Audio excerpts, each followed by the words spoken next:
שמע ישראל, אדוני אלוהינו, אדוני אחד. בעזרת השם, ממשיכים, בבקשה, כמה דקות תשבת.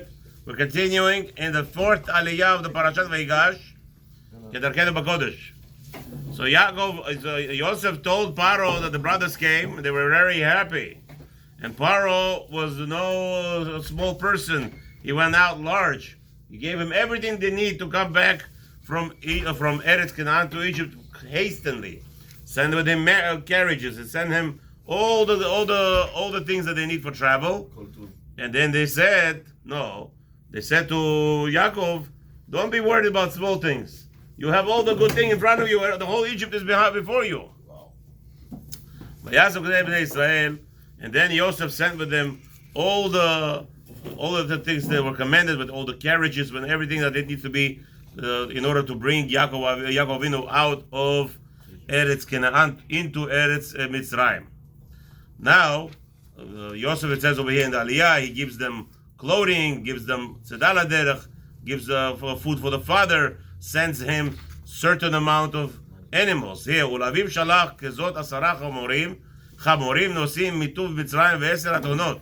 So he said with him 10 male donkeys and 10 female donkeys. So the Bifar should say over here, what is going on here? Over here, Yaakov Masarlo, Yosef sent a message to his father on the last thing that they were learning before Yosef was sold into Egypt.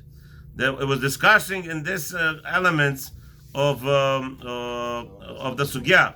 So he hinted to his father that he has not forgot what the Torah that his father taught him.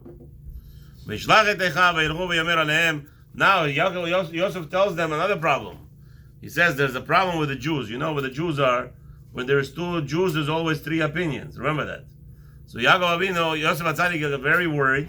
He's going to send the brothers back, and now they're going to be mitpalpelim. What to do? How to, we see that in the end of Sofer Bereshit, they lied to Yosef.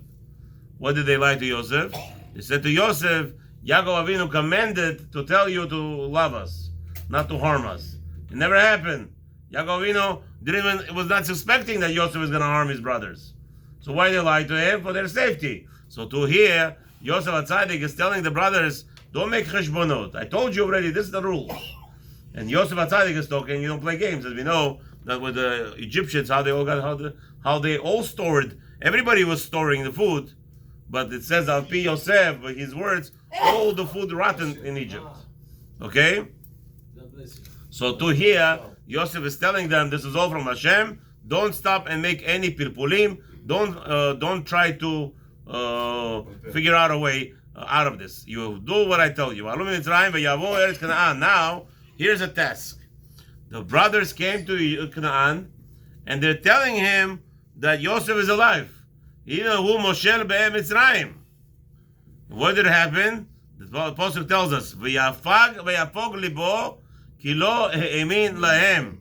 Yaakov Avinu v'yafog libo migzirat al titni pugat lach. Maze v'yafog? What does this mean, v'yafog? The word milashon me'en hafugot. Maze hafugot?